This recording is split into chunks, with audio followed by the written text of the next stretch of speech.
Okay, so today we will be starting our study of vector spaces.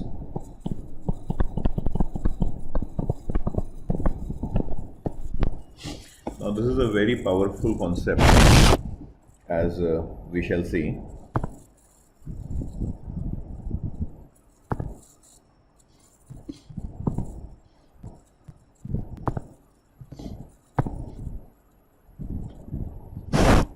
So, let's look at real vector spaces.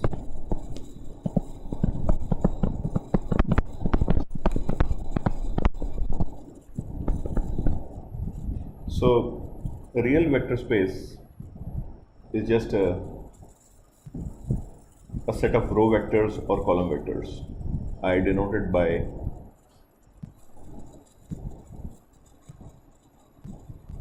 so these are spaces of n dimensional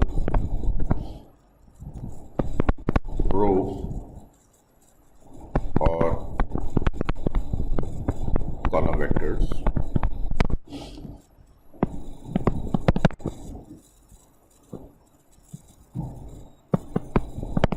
Set of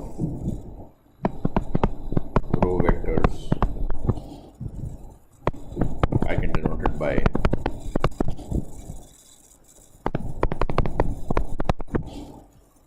or I can write it as the column.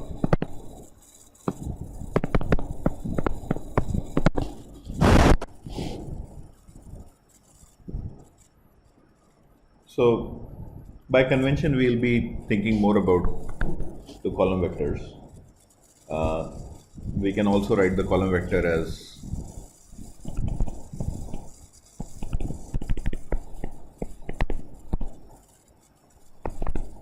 this is also a column vector, just a transpose of the row vector. So, let us look at the operations on vector spaces. So I have the vector addition,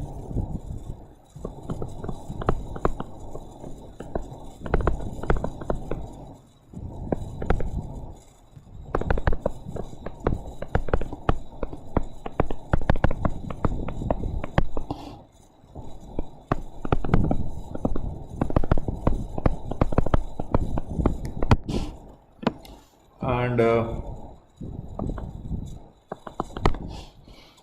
I'll have the scalar multiplication.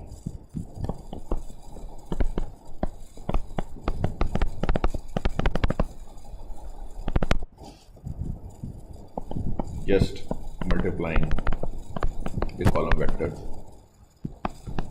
is multiplying each element.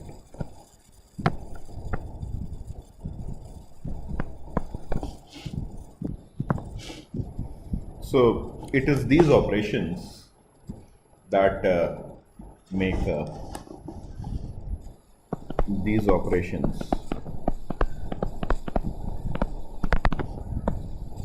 make Rn or an n-dimensional real space into a vector space.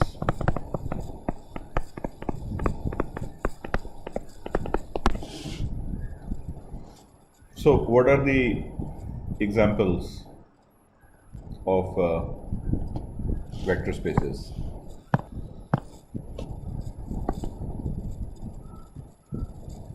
So, non-empty subsets of Rn closed under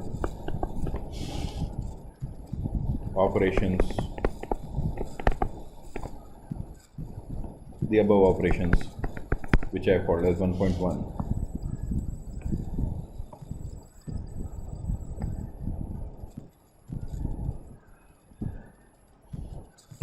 So, such a subset is called a subspace.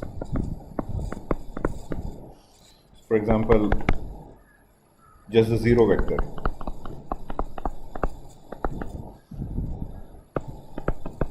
It's a non-empty subset of Rn. So it's a subspace, it's a vector space. Consider subspaces of, let's consider R2. So one example of a vector space in R2 would be vectors lying on a line L through origin.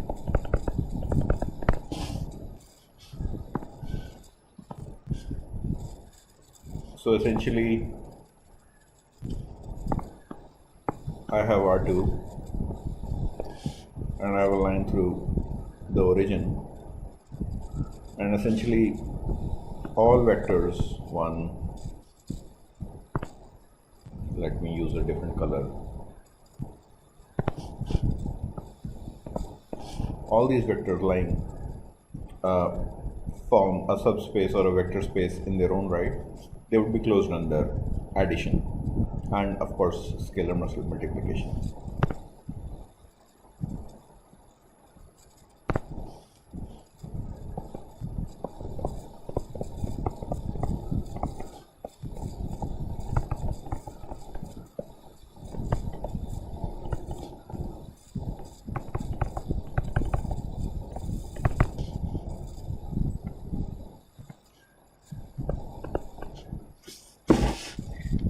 The whole space. So if I have R2, the entire space R2 is a vector space. Again, it's closed under addition and scalar multiplication. Well, we can see this through the law of vector addition. If W has, so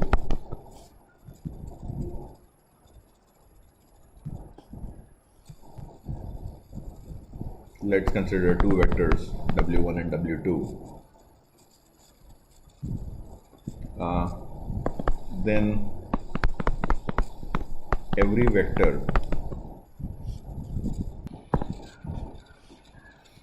so as long as W1 and W2 are not lying on one line,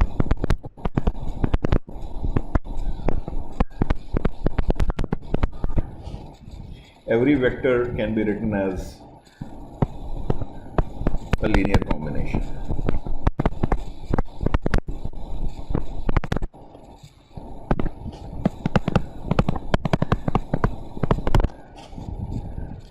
Where C1 and C2 are scalars.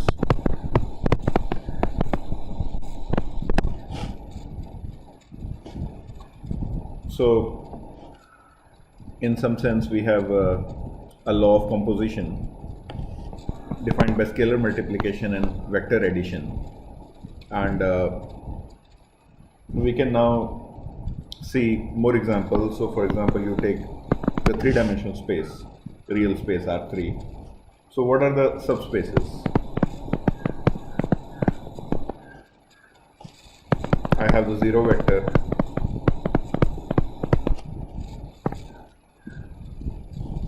I have vectors lying on a plane, on a line.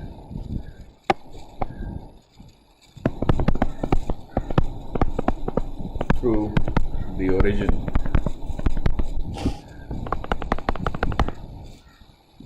Vectors lying in a plane through the origin, and finally I have the whole space.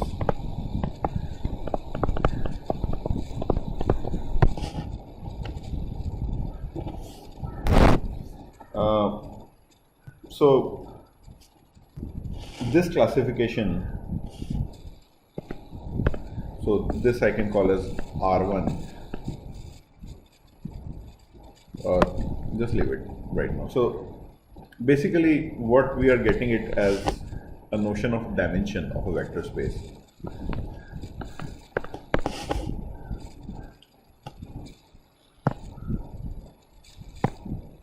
Over here I have a single point on the real space. Here I have a one-dimensional vector space. I have a two-dimensional vector space, and I have the whole space, the three-dimensional vector space R3. So now, given these examples, we can motivate a formal definition of a vector space. So let's consider the real vector space. A real vector space is a set V together with two laws of composition: addition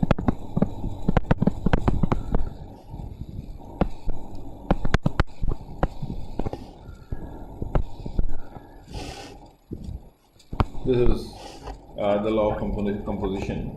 Basically, I'm using this symbol as a law of composition. So this is composition, and the particular example of composition is the addition. So this can be written as I have two vectors V and W, then this is the law of addition and scalar multiplication.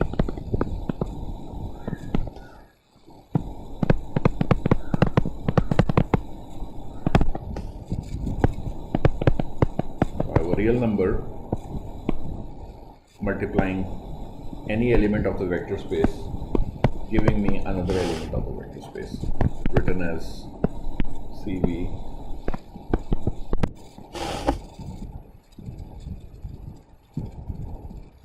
so that essentially defines a vector space. We've already seen examples.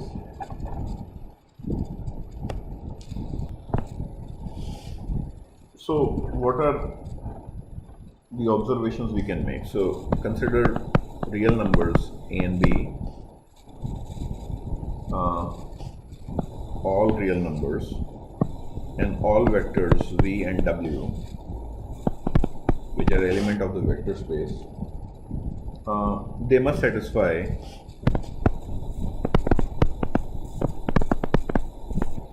the following.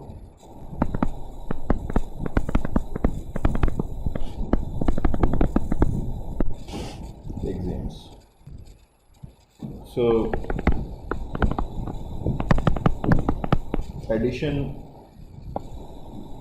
makes V into an abelian group.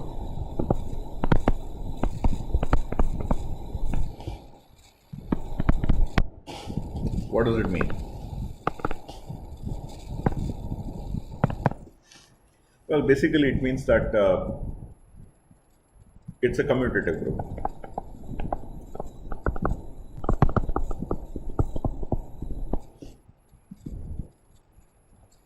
V plus W is W plus V. Operation to two group elements does not depend upon the order in which it is applied. Second point is that scalar multiplication is associated with the multiplication of real numbers. So scalar multiplication is associative with multiplication of real numbers. It means these are two numbers. ABV is A B times V. So notice carefully Over here, we are multiplying two real numbers and then using the law of composition, scalar multiplication of the number to a vector. Here, this consists of scalar multiplication of a number to a vector, yielding another vector and then another scalar multiplication. Third axiom is that there's an identity operator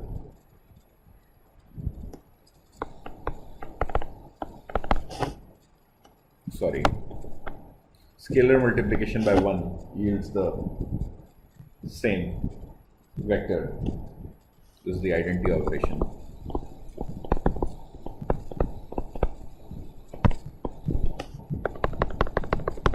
And two distributive laws.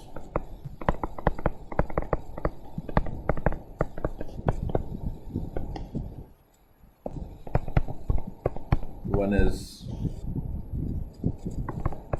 that yields and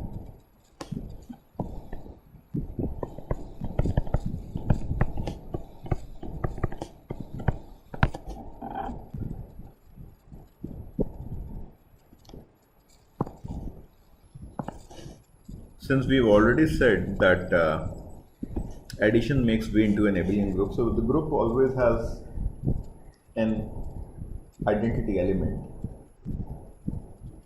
and so in this case the identity element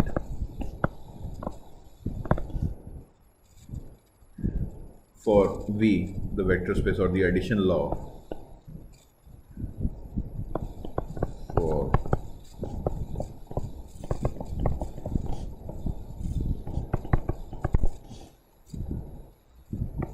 is denoted by 0, or we can call it 0v.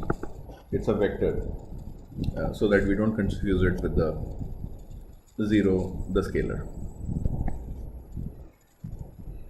So notice a few things. We have not defined multiplication of two vectors.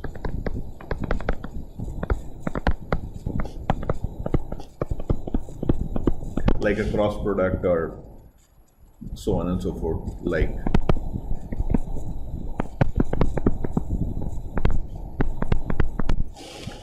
these are additional structures which can be put on a vector space, but they are not really necessary. So the following identities hold.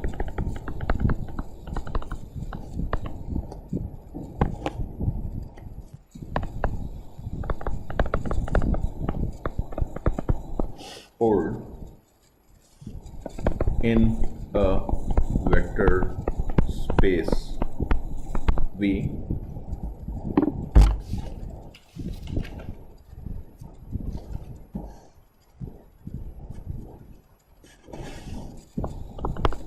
I multiply 0 scalar, I'll just call it by this, any vector, I get the 0 vector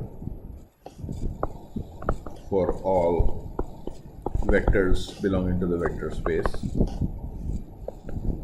Any scalar multiplied by the 0 vector gives me the 0 vector for any scalar on the real number line, and minus 1v gives me minus v for all vectors over here.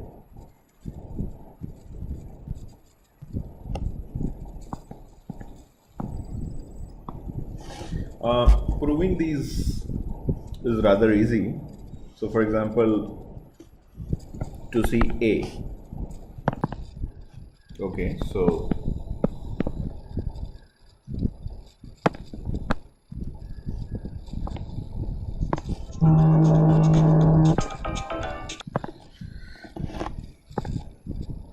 the way to show the first thing is, so this is nothing but addition of these guys to the vector, which is, what is it? This is this guy, and this is nothing but we started with this thing. We can cancel these two vectors, so we are left with the 0 vector is the scalar 0 times the vector. So notice each of these steps carefully, try to prove it. The other way to prove it is trivially, I mean, the way we define elements of a vector, that just gives you all zeros, which is nothing but the 0 vector. So try to show the other two this way. We'll just move on. So what are the examples of vector spaces?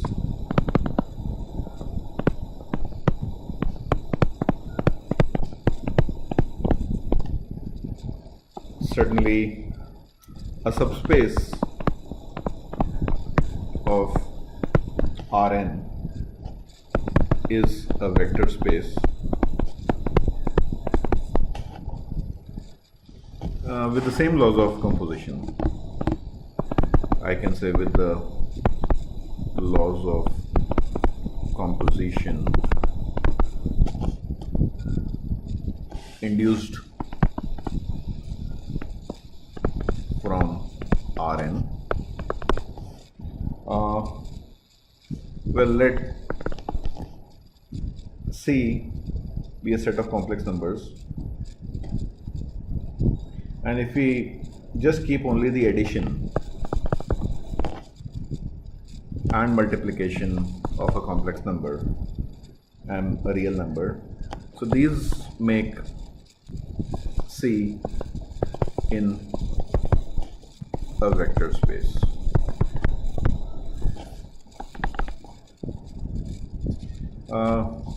There's an interesting example, adds to the perspective.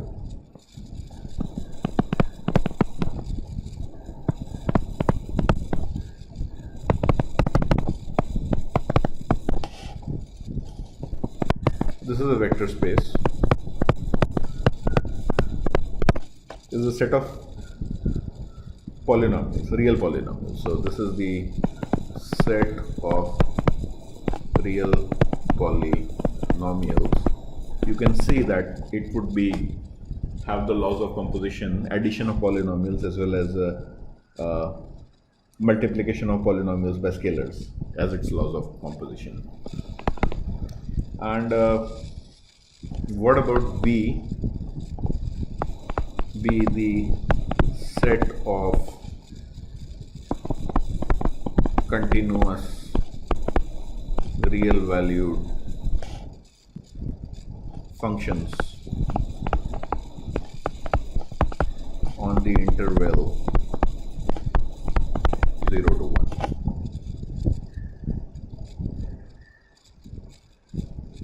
So certainly two functions like that, f plus g, would obey the law of composition. They would be another real valued function in the interval, and any scalar multiplication, so that makes this into a vector space. So it's nice to see that how the notion of vector space ties and unifies polynomials, real valued functions, complex numbers, so on and so forth. So we also notice that each of our examples has more structure than we look at when we view it as a vector space. That's okay. We'll just stick to our definition. And the strength is that the general axioms can be applied to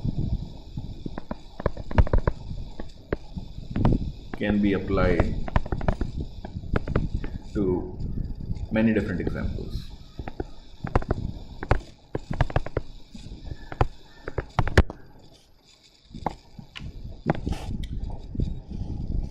Okay, thank you.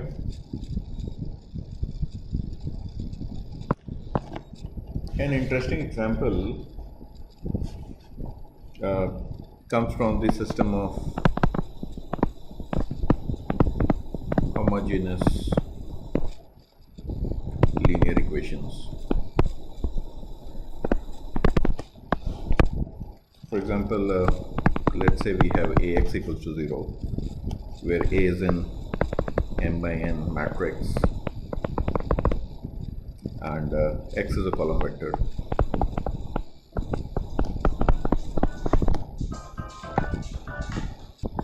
So it is now clear that if I have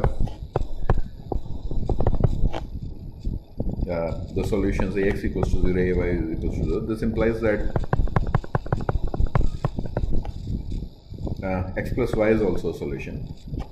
Also, Ax equals to 0 implies Acx equals to 0 is a solution. So if x is a solution,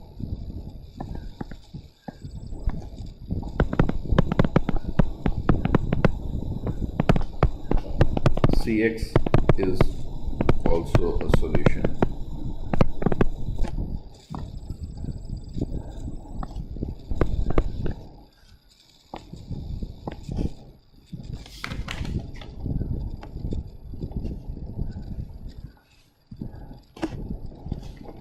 So how do we interpret it geometrically?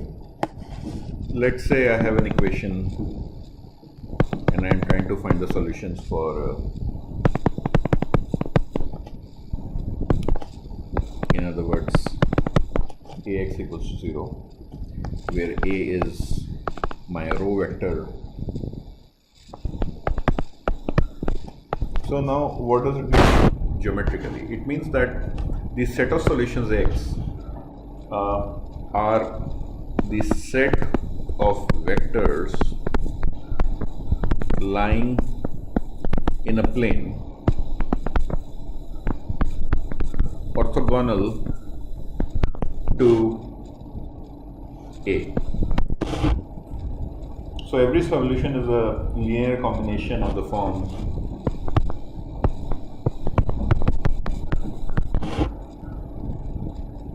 of two particular solutions of, let's say, two solutions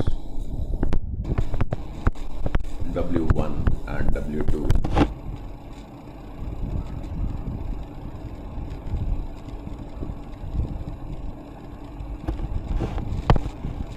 So let me pick W1 as one particular solution, 1, 0.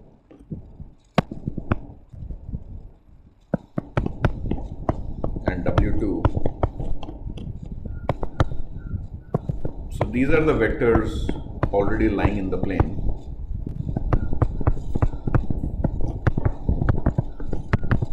In the plane orthogonal to A, and every solution is the form C1W1 plus C2W2, which is to say as C1 plus C2 to C2 C1,